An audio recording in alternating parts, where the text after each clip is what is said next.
Balaam said, "Build me 7 altars here, and prepare 7 bulls and 7 rams for me." Balak did as Balaam said, and the 2 of them offered a bull and a ram on each altar. Then Balaam said to Balak, "Stay here beside your offering while I go aside. Perhaps the Lord will come to meet with me. Whatever he reveals to me, I will tell you." Then he went off to a barren height. God met with him, and Balaam said, "I have prepared 7 altars, and on each altar I have offered a bull and a ram." The Lord put a word in Balaam's mouth and said, "Go back to Balak and give him this word." So he went back to him and found him standing beside his offering with all the Moabite officials.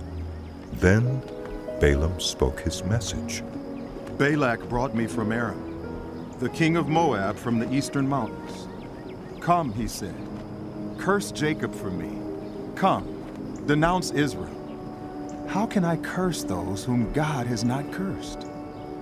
How can I denounce those whom the Lord has not denounced? From the rocky peaks I see them. From the heights I view them. I see a people who live apart and do not consider themselves one of the nations.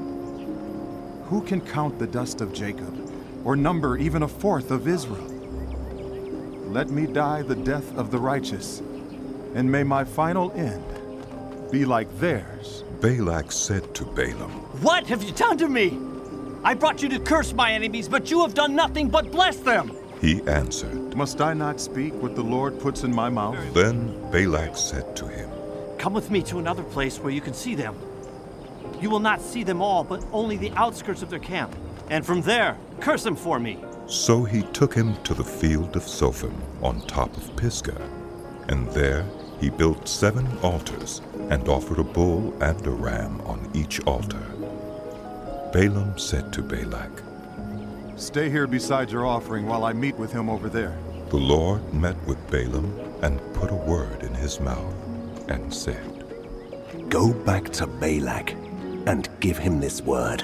So he went to him and found him standing beside his offering with the Moabite officials. Balak asked him, "What did the Lord say?" Then he spoke his message.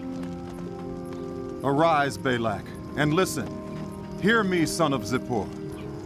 God is not human, that he should lie, not a human being, that he should change his mind.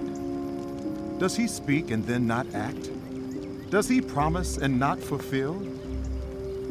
I have received a command to bless, and he is blessed, and I cannot change it. No misfortune is seen in Jacob, no misery observed in Israel. The Lord their God is with them. The shout of the king is among them. God brought them out of Egypt. They have the strength of a wild ox. There is no divination against Jacob, no evil omens against Israel. It will now be said of Jacob and of Israel, see what God has done.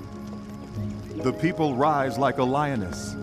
They rouse themselves like a lion that does not rest till it devours its prey and drinks the blood of its victims." Then Balak said to Balaam, "Neither curse them at all, nor bless them at all." Balaam answered, Did I not tell you I must do whatever the Lord says? Then Balak said to Balaam, "Come, let me take you to another place. Perhaps it will please God to let you curse them for me from there." And Balak took Balaam to the top of Peor, overlooking the wasteland. Balaam said, "Build me 7 altars here, and prepare 7 bulls and 7 rams for me." Balak did as Balaam had said, and offered a bull and a ram on each altar.